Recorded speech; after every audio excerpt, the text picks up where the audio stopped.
Hello बच्चों, स्वागत है आप सभी का हमारे चैनल पर। आज हम शुरू करने जा रहे हैं एक नई सीरीज जिसमें हम आपको एनसीईआरटी एग्जाम्पलर सॉल्व करवाएंगे साइंस की 10th क्लास की। ठीक है, तो 10th क्लास की हमें एनसीईआरटी एग्जाम्पलर सॉल्व करनी है। और इससे पहले बेटा आप सीबीएसई की जो एनसीईआरटी की बुक्स हैं उन्हें जरूर सॉल्व कर लें, अपने कॉन्सेप्ट अच्छे कर लें, क्योंकि एनसीईआरटी एग्जाम्पलर में कुछ क्वेश्चंस का लेवल हाई है, तो उनको समझने के लिए आपके बेसिक्स बहुत स्ट्रांग होने चाहिए।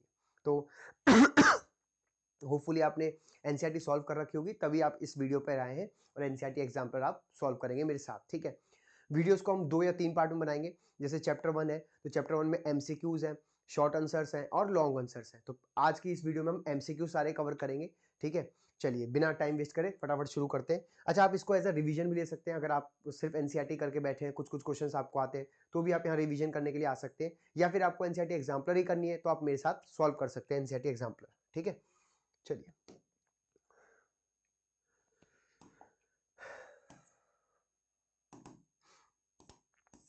तो देख सकते हैं, पहले से मैंने खोल के रखी हुई है पीडीएफ आपके लिए। Chapter 1 chemical reactions and equation. ठीक है जी, चलिए फटाफट शुरू करते हैं। 1 मिनट बस, नहीं यहां से नहीं।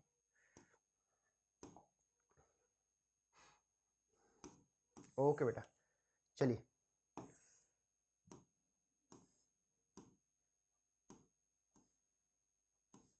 ओके, तो फटाफट शुरू करते हैं बिना टाइम वेस्ट के। Question number 1, which of the following is not a physical change? Is not a physical change. ये नॉट जब वर्ड आ जाता है ना, तो ये अपने आप में परेशान कर देता है। बच्चा यहाँ पे जरूर कुछ ना कुछ उल्टा करके आ जाता है। ठीक है, तो which is not a physical change का मतलब है कि यहाँ पे सारे चेंज फिजिकल होंगे, एक ऑप्शन ऐसा होगा जो कि केमिकल चेंज होगा, तो उसे ही को आपको पकड़ना है। तो चलिए शुरू करते हैं। Boiling of water to give water vapours. देखो, अब जिसको आता है वो तो कर ही लेगा फटाफट, है ना, लेकिन मेरा काम है समझाना, तो मैं सारे ऑप्शन से लेके भी आपको समझाऊंगा। तो boiling of water to give water vapours मतलब कि H2O लिक्विड से आपको H2O गैस बनाने, वेपर्स बनाने। तो बेटा फिजिकल चेंज क्या होता है? जिसमें रिएक्टेंट और प्रोडक्ट साइड के फॉर्मूले सेम होते हैं, बस उनकी फिजिकल स्टेट चेंज होती है। लिक्विड से गैस, गैस से सॉलिड, सॉलिड से लिक्विड, यही सब। तो आप देख सकते हैं लिक्विड से गैस है, तो इसका आंसर ए तो नहीं हो सकता। फिर दूसरा क्या है? Melting of ice to give water, यानी melting of ice, melting of ice यानी ये आइस का फॉर्मूला हो गया, और जब आप इसे मेल्ट करेंगे तो ये लिक्विड फॉर्म में हो जाएगा। अगेन आप देख सकते हैं कि पानी का पानी ही रहा, फॉर्मूले में कोई चेंज नहीं आया। सी ऑप्शन है dissolution of salt in water. अब इसमें बच्चे थोड़ा सा कंफ्यूज है ना, ध्यान से देखिएगा।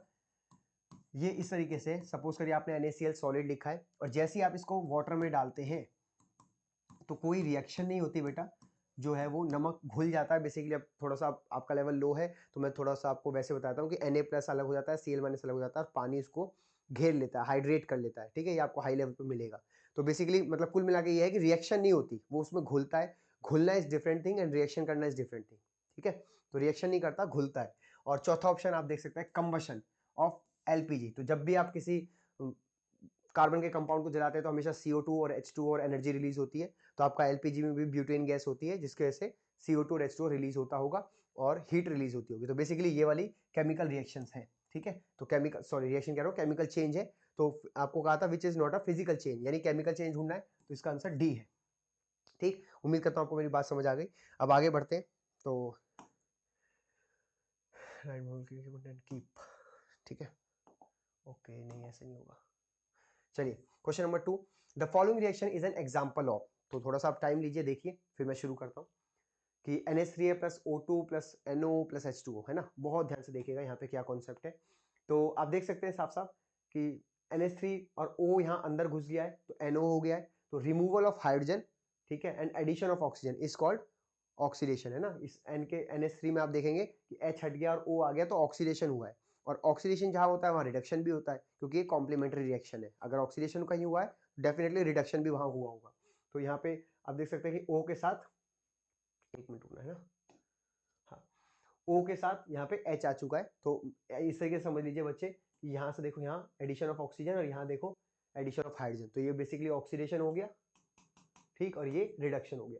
अब जो बड़ी क्लास के बच्चे हैं वो देख रहे होंगे तो वो समझ रहे होंगे कि थोड़ा सा मैं जो है 10th के लेवल पे बता रहा हूँ। बेसिकली ऑक्सीडेशन रिडक्शन जो है ऑक्सीडेशन स्टेट से पकड़ते हैं, +2 +3 +4, लेकिन उसके बारे में 10th के बच्चों को इतनी नॉलेज होती नहीं है। तो हमें इसी तरीके से बताना है कि एडिशन ऑफ ऑक्सीजन हुआ है, रिमूवल ऑफ हाइड्रोजन हुआ है।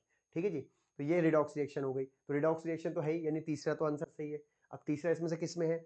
यहाँ भी तीसरा है, यहाँ भी तीसरा है, यहाँ भी तीसरा है। तो एक बात और सुन लीजिए, इसको आप डिस्प्लेसमेंट रिएक्शन के उस पर भी डाल सकते हैं, है ना, कि यहाँ से H को डिस्प्लेस किया गया और O यहाँ पे आ गया NO, ठीक है। लेकिन कुछ बच्चे सोच रहे होंगे सर ऐसे तो यहाँ 2 O है, एक O हटा, यहाँ H आ गया तो H2O, तो ये तो डबल डिस्प्लेसमेंट भी हो गया। बिल्कुल ठीक है, आप डबल डिस्प्लेसमेंट भी ले लो, पर डबल डिस्प्लेसमेंट ऑप्शन में नहीं है, तो ऑप्शन के हिसाब से हमें काम करना है। तो अभी हम इसको डिस्प्लेसमेंट में ही कैटेगराइज करके, और जहाँ पे फर्स्ट एंड 3 कहीं मिल रहा हो, ये रहा, ये सही है, ठीक है। डेफिनेटली ये न्यूट्रलाइजेशन रिएक्शन तो है नहीं, है ना, न्यूट्रलाइजेशन तो ये है नहीं। कॉम्बिनेशन में क्या होता है, यहाँ पे 2-3 लोग होते हैं रिएक्टेंट साइड, प्रोडक्ट में एक ही बनता है, तो ये कॉम्बिनेशन भी नहीं है। कॉम्बिनेशन में तो यहाँ 2 बने हुए हैं देखो, तो कॉम्बिनेशन भी नहीं है, तो 1 एंड 3 ही हमारे पास ऑप्शन बचता है।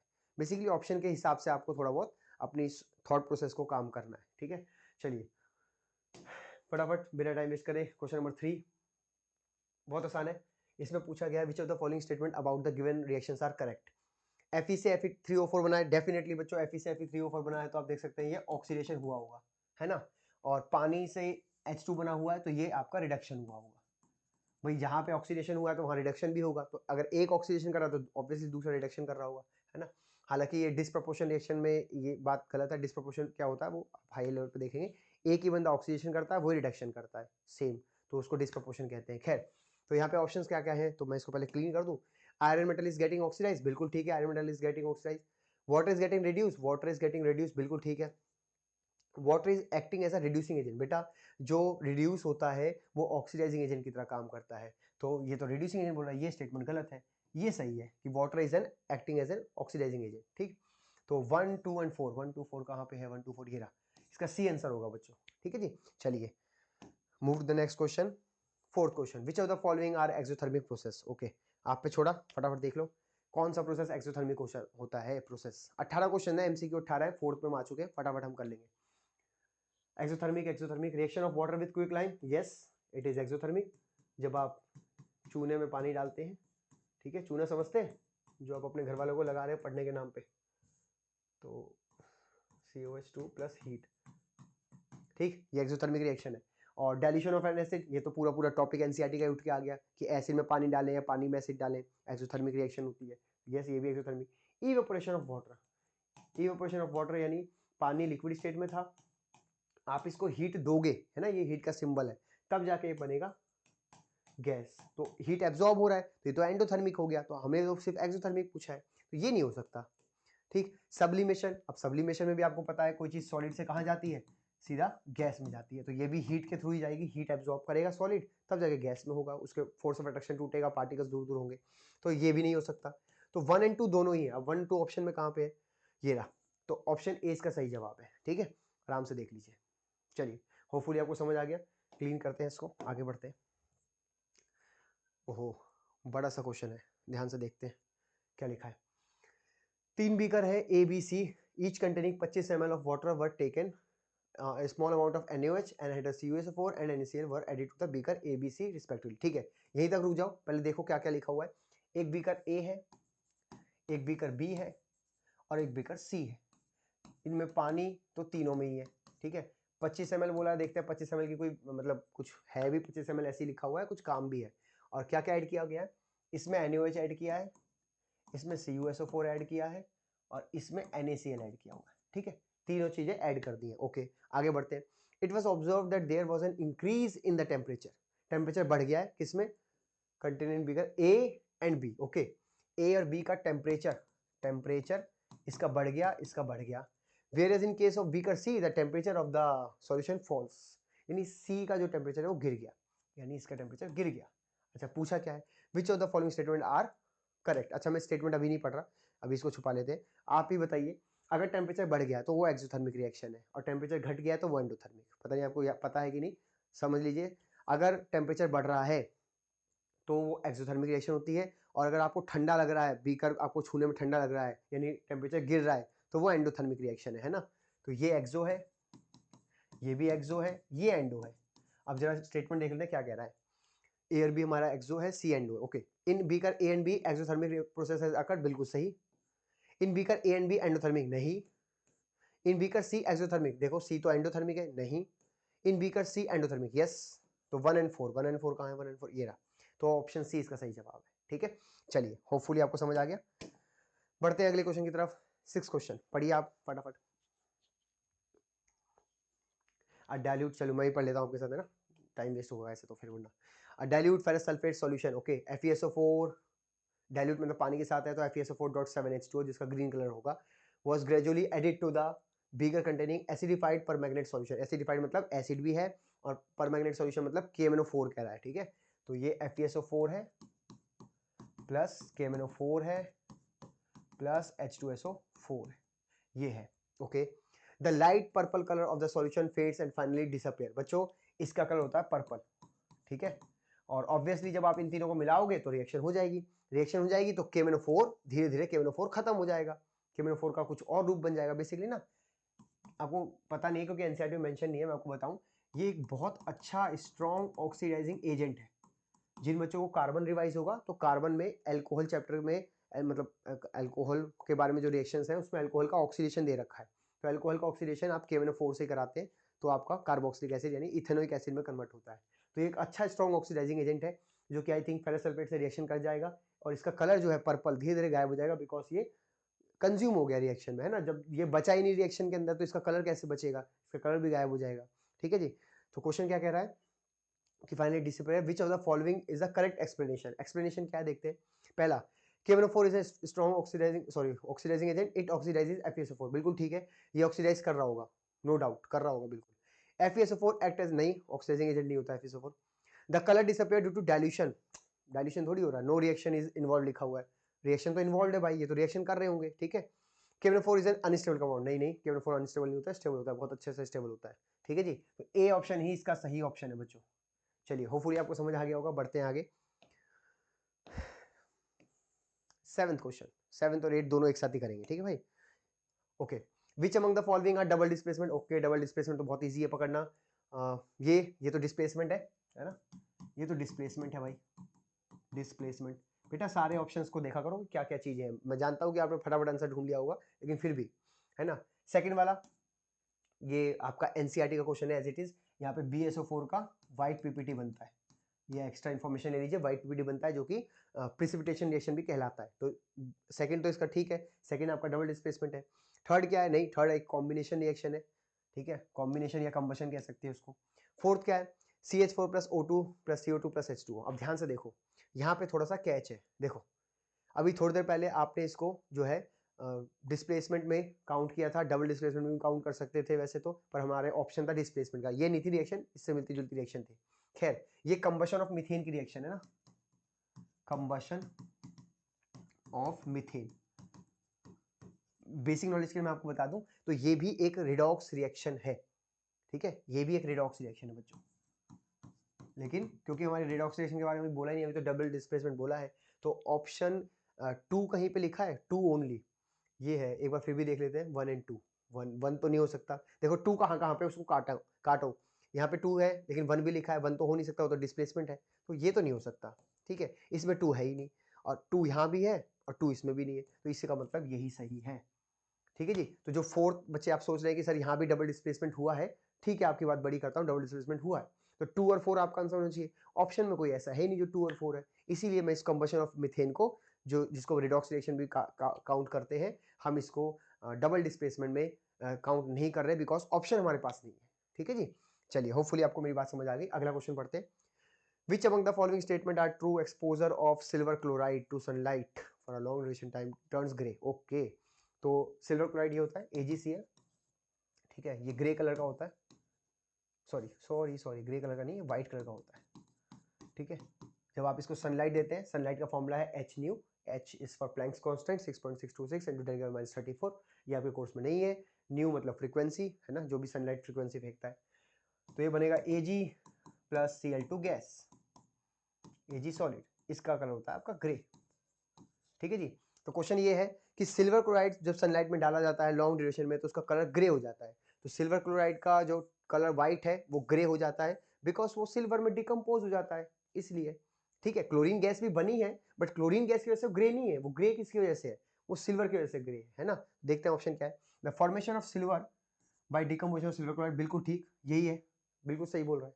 फिर भी और ऑप्शन पढ़ लेते हैं, सब्लिमेशन ऑफ सिल्वर क्लोराइड ना, decomposition of chlorine gas from silver chloride, देखो सिल्वर क्लोराइड से क्लोरीन गैस बना है नो डाउट, बट क्लोरीन की वजह से ग्रे कलर नहीं है, ग्रे कलर किसकी वजह से है, सिल्वर की वजह से, तो इसीलिए तीसरा ऑप्शन जो है आप इसको टिक मत मारिएगा, तीसरा ऑप्शन हम काउंट नहीं करेंगे, ठीक है। हालांकि ऑप्शन में है 1 एंड 3, बट ये ऑप्शन बिल्कुल गलत है, ये नहीं हो सकता। Oxidation of silver chloride, oxidation of silver chloride भी नहीं हुआ है। यहाँ पे ये +1 में है, ये 0 है, तो इसका हुआ है तो रिडक्शन हुआ है ना। वही मैं आपको कह रहा हूँ कि ऑक्सीडेशन रिडक्शन जो है वो थोड़ा अलग है हायर लेवल पे। तो ये +1 से 0 हुआ, रिडक्शन हुआ। +1 0 छोड़ दो, आपको नहीं समझ आएगा। आप बस इतनी बात मानो मेरी, ये ऑक्सीडेशन नहीं हुआ है, रिडक्शन हुआ है इसका, ठीक है। खैर, तो 1 स्टेटमेंट ठीक है, 1 कहाँ है, गिरा। तो ए ऑप्शन ठीक है 8वें क्वेश्चन का, ठीक है जी। चलिए आगे बढ़ते हैं फटाफट। होपफुली आपको बातें मेरी समझ आ रही होंगी और जल्दी जल्दी आपको समझ आ रहा होगा कि क्या मैं बोलना चाह रहा हूँ। बाकी आप वीडियो स्लो कर सकते हैं अगर आपको मेरी वॉइस फास्ट अगर लग रही है तो, ठीक है। चलिए आइए अगले क्वेश्चन पे देखते हैं क्या कह रहा है। Solid calcium oxide react vigorously with water to form calcium hydroxide accompanied by liberation of heat, ठीक है। भाई कैल्शियम जो है आपका, कैल्शियम ऑक्साइड जब भी वाटर से रिएक्शन करता है तो स्लेक लाइम बनता है, ठीक है, स्लेक लाइम बनता है और हीट रिलीज करता है, कोई दिक्कत नहीं। This process is called slaking of lime, ठीक है। कैल्शियम हाइड्रोक्साइड जो बना है डिसॉल्व हो जाता है, पानी में थोड़ा घुल जाता है to form its solution called lime water. वही जब यही सॉल्यूशन जब पानी में घुल जाता है तो ये लाइम वाटर कहलाता है। विच among the following is true about slaking of lime and solution form. ये आपको ब्लर तो नहीं दिख रहा है, एक बार मैं वीडियो में देख लूं। नहीं ठीक है, थोड़ा सा ब्लर दिख रहा है, अगर इसको थोड़ा छोटा करें। नहीं अब तो ठीक दिख रहा है, अभी ठीक दिख रहा है, पहले तो ब्लर दिख रहा था। खैर हाँ जी, तो मैंने रिएक्शन दोबारा लिख देता हूँ। CaO प्लस H2O गिव्स, ये लो, प्लस हीट भी, ठीक है जी। तो अब क्या कह रहा है बच्चों, it is an endothermic. No, endothermic नहीं है, हीट रिलीज होता है तो एक्सोथर्मिक होगा। तो yes, it is an exothermic, second option ठीक है। अच्छा, ये जो है जितने भी हाइड्रोक्साइड होते हैं वो बेसिक इन नेचर होते हैं, उनका pH 7 से ऊपर जाएगा। तो तीसरा ऑप्शन यही था, the pH of resulting solution will be more than 7, yes, और विल बी लेस देन 7 नहीं, ठीक है। तो 1 and sorry 2 and third, 2 and third, ये रहा, ठीक है जी। तो ऑप्शन बी इसका सही जवाब होगा। चलिए बढ़ते हैं आगे 10th क्वेश्चन की तरफ। इसको क्लीन कर लेते हैं, थोड़ा सा और ऊपर चलते हैं। अब 10 और 11 एक साथ करेंगे, ठीक है। चलिए बस 5-6 क्वेश्चन और रह गए, 18 क्वेश्चन टोटल है, तो 10 पे हम आ गए, कुछ क्वेश्चन रह गए। Barium chloride on reacting with ammonium sulphate, okay. Barium chloride, ध्यान से देखिएगा, बेरियम क्लोराइड तो ये होता है और ammonium sulphate, okay, ammonium sulphate ये होता है, ठीक है। NH4 का ट्वाइस, NH4 की वैलेंसी 1 होती है, सल्फेट की 2 होती है, क्रिस क्रॉस कराओगे यही फॉर्मूला बनेगा। Forms barium sulphate and ammonium chloride, okay. Barium sulphate and ammonium chloride, ये रिएक्शन हुई और ये तो व्हाइट पीपीटी बनता है, अभी थोड़ी देर पहले ही डिस्कस हुआ था, है ना। एनसीईआरटी की रिएक्शन है ये तो, मतलब एनसीईआरटी में BSO4 बता रखा है, व्हाइट पीपीटी बनता है। इसके बाद क्या लिखा हुआ है, which of the following correctly represent the type of reaction, okay. पहली बात तो डबल डिस्प्लेसमेंट है ना, और पीपीटी बनाया तो प्रेसिपिटेशन भी है, कहीं है ऑप्शन में, प्रेसिपिटेशन है, डबल डिस्प्लेसमेंट भी है, 2 एंड 4 कहीं मिल रहा है, ये रहा 2 एंड 4, ठीक है जी। देखो कितनी आसान क्वेश्चन है, डी, है ना। तो मैंने वैसे ही कह दिया आपको कि लेवल हाई है, लेकिन जिसका मतलब एनसीईआरटी ने अच्छे से कवर किया है उसका बढ़िया रिवीजन हो रहा होगा और उसको मजा भी आ रहा होगा, कुछ कुछ चीजें उसको एक्स्ट्रा पता चल रही है। खैर, अब electrolysis of water is a decomposition reaction. अब मुझे सीधा इसका याद आ गया, एक्टिविटी 1.7 है, ठीक है, जिसमें पानी लेते हैं आप और आप यहाँ इलेक्ट्रिसिटी लेते हैं, और ना पानी को ना थोड़ा टूटने में मुश्किल होता है तो उसको हेल्प के लिए हम एसिड भी यूज करते हैं, ठीक है। तो कई बार क्वेश्चन आ जाता है कि why we use acid in this reaction, तो एसिड हेल्प करता है डिकम्पोज करने को वाटर को, तो acid helps to decompose water, या it act as a catalyst, catalyst की तरह काम करता है, रिएक्शन को फास्ट करता है। तो एक H2 बनता है, एक O2 बनता है, बैलेंस करते हैं फिर आप इसको, है ना। ये 2 हो गया, यहाँ 2 हो गया, ये एनोड पे जमती है गैस, है ना, और ये वाली जो गैस है ये कैथोड पे जमती है। थोड़ा सा आप ध्यान रखें, अभी तक एनोड कैथोड का बहुत कम पूछता है, पर एनोड कैथोड का पूछ सकता है कि कौन सी गैस किस पे जमती है, तो एनोड पे वो, कैथोड पे ही, ठीक है। अब क्वेश्चन क्या पूछा हुआ है, हाइड्रोजन और oxygen gases liberated during electrolysis of water, ratio पूछा हुआ है बेटा। तो हाइड्रोजन और ऑक्सीजन गैस का पूछा है, तो पहले आप हाइड्रोजन गैस का रेशो बताएं, फिर ऑक्सीजन का। हाइड्रोजन आप देख सकते हैं 2 और ऑक्सीजन आप देख सकते हैं 1, तो 2:1 ऑप्शन में कहीं है, बिल्कुल है। अब ध्यान से देखें, यहाँ पे 1:2 भी है, ये भी बच्चा कर सकता है, ये नहीं होगा प्लीज, ठीक है। और सुनिए, और भी कंफ्यूज कर सकता है आपको, मास का रेशो भी पूछ सकता है, आज ये पूछा है मोल का रेशो, कल मास का रेशो पूछेगा। तो एक H का वजन कितना होता है 1, 2H का कितना हो गया 2, लेकिन 2 बार लिखा है तो 4, तो ये तो हो गया 4 रेशो, एक ऑक्सीजन का मास होता है 16 लेकिन 2 बार लिखा है तो 32, 4:32, काट पीटी करोगे तो 8 चौके 32, 1:8 आएगा।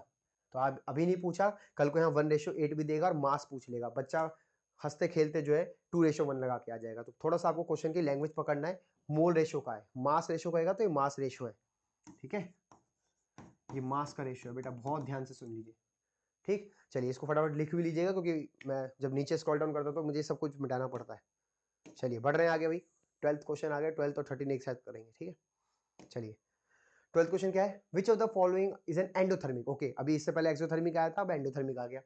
डाइल्यूशन ऑफ सल्फ्यूरिक एसिड, भाई अभी तो बात आया था, सल्फ्यूरिक एसिड का जो प्रोसेस है, एसिड में जब भी आप पानी डालते हो तो वो एक्सोथर्मिक होता है, तो ये नहीं हो सकता।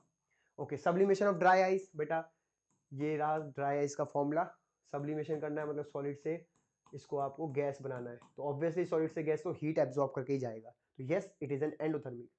Condensation of water vapours, condensation of water vapour मतलब कि पानी गैस में था और आप उसको कंडेंस करके लिक्विड बना रहे हैं, जब भी गैस से लिक्विड आते हैं तो वो हीट क्या करते हैं, रिलीज करता है। इसको समझने के लिए मैं बहुत एक फ्लो चार्ट बना देता हूँ आपके लिए, देखो बचपन में पढ़ा भी होगा यार ये वाली चीज, सॉलिड से लिक्विड जाते हैं तो हीट दे के जाते हैं, है ना, लिक्विड से गैस जाना है तो हीट लेके, गैस से लिक्विड आना है तो हीट देकर, या ऐसे लिख लो कूल करके, इस तरीके से लिख लो, अगर ऐसे जाना है तो लिक्विड से जब सॉलिड जाना है तो इसको भी कूल करके, यानी टेम्परेचर गिरा के, है ना।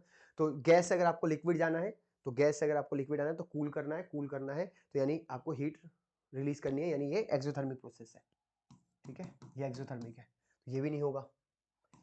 इवेपोरेशन ऑफ वाटर, अब इवेपोरेशन ऑफ वाटर मतलब ऑब्वियसली आपको लिक्विड से कहाँ जाना है, गैस में, तो अभी बताया था ये रहा लिक्विड से गैस हीट देकर, तो प्लस हीट मतलब कि एंडोथर्मिक, तो ये भी सही है। अब ऑप्शन 2 एंड 4 कहाँ पे है, ये रहा डी ऑप्शन आपका सही जवाब है, ठीक है। होपफुली आपको मेरी बातें समझ आ रही हैं और दिख भी रहा होगा, है ना। चलिए शुरू करते हैं, 13 क्वेश्चन देखते हैं। In the double displacement reaction between aqueous potassium iodide and aqueous lead nitrate, तो पहले मैं आपके लिए रिएक्शन लिख दूं, aqueous potassium iodide, potassium iodide तो ये होता है, और लेड नाइट्रेट ये होता है। अब इससे रिएक्शन क्या बनेगी, लेड आयोडाइड बनेगा जो कि होता है येलो कलर का पीपीटी, है ना। ये कहाँ मिलेगा, आप चले जाना एनसीईआरटी में एक्टिविटी 1.2 पे, पहला पन्ना पढ़ोगे एनसीईआरटी का, पन्ना पलटना, लेफ्ट हैंड साइड ऊपर छोटी सी एक्टिविटी है 1.2, छोटी सी 3-4 पॉइंट्स है, उसी में है रिएक्शन, ठीक है, और KNO3 बनेगा, ठीक है बेटा। तो ये हो गया PbI2 का येलो पीपीटी। अब क्वेश्चन क्या पूछा हुआ है, a yellow precipitate of lead iodide is formed, अबे तू क्या बताएगा, हमने पहले बना दिया, ठीक है। while performing this activity if lead nitrate is not available, okay, अगर लेड नाइट्रेट नहीं है तो बच्चों अगर लेड नाइट्रेट नहीं है तो लेड आयोडाइड भी नहीं बनेगा क्योंकि लेड तो चाहिए ही चाहिए, है ना, तो येलो पीपीटी नहीं बनेगा। खैर आगे क्या लिखा है, which of the following can be use in place of lead nitrate, अच्छा लेड नाइट्रेट की जगह क्या यूज कर सकते हैं, तो ऑप्शन में छुपा लिया। आप मुझे बताओ अगर आपको लेड आयोडाइड बनाना है तो कम से कम लेड का तो मॉलिक्यूल लोगे, और मॉलिक्यूल कह रहा हूँ कंपाउंड लोगे, और कंपाउंड वो लोगे जो रिएक्शन करे, घुले मिले, है ना। तो देखते हैं लेड सल्फेट, लेकिन इनसॉल्युबल लिखा है, जब वो रिएक्शन में घुलेगा नहीं तो रिएक्शन कैसे करेगा, तो ये नहीं हो सकता। अमोनियम नाइट्रेट पोटेशियम सल्फेट, भाई इसमें लेड ही नहीं है तो कैसे लेड आयोडाइड बनेगा, तो एक ही ऑप्शन बचता है लेड एसीटेट, तो लेड एसीटेट आपको यहाँ लोगे तब आपका लेड आयोडाइड बनेगा, और इस तरीके से इसका आंसर बी होगा, ठीक है जी। होपफुली आपको समझ आया। चलिए बढ़ते हैं आगे, 14th क्वेश्चन, बस कुछ क्वेश्चन हो रहेगा बेटा, ये लो 14th क्वेश्चन, ठीक है। Which of the following gases, okay, gas के लिए can be used for storage of fresh sample of an oil for a long time, ठीक है। ये टॉपिक रेंसिडिटी के क्वेश्चन का है, ठीक है, सॉरी ये क्वेश्चन रेंसिडिटी टॉपिक का है, और रेंसिडिटी टॉपिक आपके कोर्स से डिलीट है, बट फिर भी बेटा छोटा सा 5 लाइन का टॉपिक है, उसको जरूर पढ़ ले। टॉपिक इतना बताता है कि कोई भी ऐसा फूड जिसमें ऑयल हो या फैट हो, जब आप उसको एक्सपोज करते हो ऑक्सीजन में तो वो ऑक्सीजन के साथ रिएक्शन करके, एटमॉस्फेरिक एयर के साथ रिएक्शन करके, और वो खराब हो जाता है। खराब होने को ही इंग्लिश में कहते हैं रेंसिड हो गया, खाने में रेंसिडिटी होगी, खाना खराब हो गया। खराब होने का पता कैसे चलता है, तो खाना खराब हो गया कैसे पता चलेगा, अगर मैं आपके पास खराब खाना लाऊं तो कैसे पता चलेगा, एक तो सूंघ के पता कर लोगे अगर थोड़ा गर्म सा हुआ तो, और अदरवाइज टेस्ट करके पता चल जाएगा, ठीक। तो अगर आपको खाने को बचाना है तो आप उसको रेफ्रिजरेटर में रखिए जो कि 3-4 दिन तक खाना बचा लेगा। एल्यूमिनियम फॉइल में हम रोटी पैक करते हैं, पराठे पैक करते हैं, ताकि वो गर्म रहे, गर्म भी रहे और थोड़ा सेफ भी रहे, मतलब ऑक्सीडाइज ना हो, खराब ना हो, रेंसिड ना हो बेसिकली, है ना। और एयर टाइट कंटेनर से आप उसको बचा सकते हैं, और आप ऐसी गैस से भी बचा सकते हैं जो गैस रिएक्शन ना करे, जैसे चिप्स है तो चिप्स के पैकेट में आप नाइट्रोजन गैस पुट करें, ताकि जो चिप्स जो बने हुए हैं वो, अगर आपने पैकेट ऐसे ही पैक कर दिया, उसमें ऑक्सीजन गैस चली गई पैकेट के अंदर, तो चिप्स रिएक्शन कर जाएगा और रिएक्शन करके वो खराब हो जाएगा। लेकिन जब आप चिप्स खोलते हैं, जब भी खरीदते हैं, तो आप देखते होंगे कि डेफिनेटली उसमें जो है, जो चिप्स हैं वो बढ़िया रहते हैं, खराब नहीं हुए होते। इसका मतलब वो जो उसका अंदर गैस थी वो इनर्ट गैस थी। कौन सी गैस? इनर्ट। इनर्ट मतलब जो रिएक्शन में पार्टिसिपेट ना करे, अनरिएक्टिव गैस, और वो होती है नाइट्रोजन गैस, है ना। तो नाइट्रोजन गैस भी होती है, जैसे ऑप्शन में लिखा हुआ है, ये रहा नाइट्रोजन, और तो कोई नहीं है, कार्बन डाइऑक्साइड और ऑक्सीजन, नाइट्रोजन और ऑक्सीजन। देखो नाइट्रोजन यहाँ भी है लेकिन ऑक्सीजन के साथ है, तो ऑक्सीजन तो नहीं लेंगे, ठीक है। कार्बन डाइऑक्साइड और हीलियम, हीलियम भी बेटा एक इनर्ट गैस होती है ना, ये helium, neon, argon, krypton, xenon और रेडॉन। आपको याद नहीं करना, मैं वैसे बता रहा हूँ। Helium, neon, argon, krypton, xenon, radon, ये सारी नोबल गैस होती हैं, सारी इनर्ट गैस होती हैं, सब के सब अनरिएक्टिव है। तो हीलियम भी ऑप्शन में है आपके पास, लेकिन कार्बन डाइऑक्साइड तो रिएक्टिव होता है। तो चौथा ऑप्शन सही है, क्योंकि चौथे में हीलियम है और नाइट्रोजन है। नाइट्रोजन भी इनर्ट है, बिकॉज नाइट्रोजन में ना बेटा, जब आप डॉट स्ट्रक्चर पढ़ोगे कार्बन चैप्टर, तो उसमें डॉट स्ट्रक्चर बनाना 3 बॉन्ड होते हैं, तो एन के 3 बॉन्ड है, तो इनको अलग करना मुश्किल है, टूटना मुश्किल है, और जब ये टूटेगा ही नहीं तो रिएक्शन कैसे करेगा, इसीलिए नाइट्रोजन गैस भी इनर्ट बताई जाती है, ठीक है। हालांकि हाई टेम्परेचर पे रिएक्शन करेगा, बट चिप्स का पैकेट कौन सा हाई टेम्परेचर पे रहता है, वो तो नॉर्मल टेम्परेचर, रूम टेम्परेचर पे ही दुकानों पे मिलता है, तो इसीलिए इसका आंसर डी होगा। आराम से देख लीजिए। चलिए बढ़ते हैं आगे, 15वें क्वेश्चन की तरफ चलते हैं। The following reaction is used for the preparation of oxygen gas in the laboratory, ठीक है। एक रिएक्शन दे रखी है, KClO3, इसको हीट दिया, कैटलिस्ट दिया, हीट देके तोड़ा, ये रिएक्शन बन गई, डिकम्पोजिशन रिएक्शन है ना, हीट देके तोड़ते तो डिकम्पोजिशन। क्या कह रहा है, which of the following statement are correct, okay. It is a decomposition reaction and endothermic in nature, obviously, टूटा है तो डिकम्पोजिशन, और हीट इसने खाई है तो एंडोथर्मिक, बिल्कुल सही बोल रहा है। कॉम्बिनेशन का एग्जांपल नहीं, जो डिकम्पोजिशन है तो जस्ट अपोजिट होती है combination. It is a decomposition reaction and accompanied by release of heat, नहीं बेटा, आप देखो यहाँ पे हीट नहीं लिखा हुआ है ना, जब भी एरो के ऊपर हीट लिखा हो तो इसका मतलब वो हीट खा रहा है ना, ये प्लस हीट है, जब भी एरो के ऊपर लिखा हो, तो ये स्टेटमेंट भी गलत है। फोटोकेमिकल डिकम्पोजिशन, भाई फोटोकेमिकल होता तो सनलाइट लिखा होता या एच न्यू लिखा होता, तो ये भी नहीं है, तो ए ऑप्शन इसका सही है, ठीक है। चलिए बढ़ते हैं आगे। बस आई थिंक 18th क्वेश्चन, देखो 19 पे शॉर्ट आंसर्स आ गए हैं ना, तो 19 नहीं करने, 3 ही क्वेश्चन करने अब हमें। 15 हो गया, 16, 17, 18, पहले 16 कर लेते हैं, फिर 17 कर लेते हैं, या तीनों स्क्रीन पे एक साथ ले लेते हैं। चलो जी शुरू करते हैं, लास्ट के 3 क्वेश्चन है बेटा पास, ठीक है। अरे यार ये क्लीन दिख रहा है, ब्लर दिख रहा है, अब ठीक है, okay. Which one of the following processes involve chemical reaction, अच्छा किस में केमिकल रिएक्शन हुई है।